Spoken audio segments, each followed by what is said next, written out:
Welcome to Luca and Miguel. Enjoy the video. Hello everyone! In this video, I will explain how to play Rust console with a keyboard and mouse.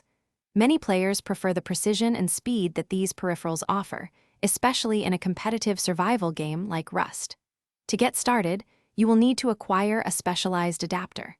These devices are essential for bridging the gap between your computer peripherals and your console, allowing for a seamless gaming experience. We will cover the setup process in detail. Selecting the correct adapter is a crucial first step. Devices like the XIM Apex, Cronus Zen, or Titan 2 are widely recognized for their reliability and performance. These adapters typically connect to your console's USB port, and then your keyboard and mouse plug directly into the adapter itself. It is vital to verify that the adapter you choose supports your particular console, whether it is a PlayStation or an Xbox, to ensure full functionality and a smooth setup process.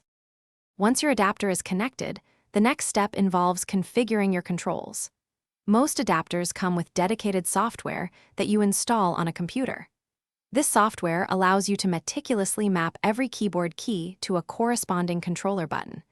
You can also fine-tune your mouse sensitivity, acceleration, and dead zones to achieve a one-to-one feel, mimicking a native PC experience. Experiment with these settings to find what feels most comfortable and responsive for your playstyle.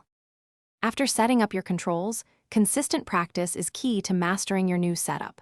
Spend time in less competitive areas of Rust, or even on a private server, to get accustomed to the feel. Do not hesitate to revisit your adapter's software to make small adjustments to sensitivity or keybinds as you play. Engaging with the community can also provide valuable insights and tips for optimizing your experience. With patience, you will achieve a highly competitive edge. Thanks for watching and please subscribe. It's the best investment you'll ever make.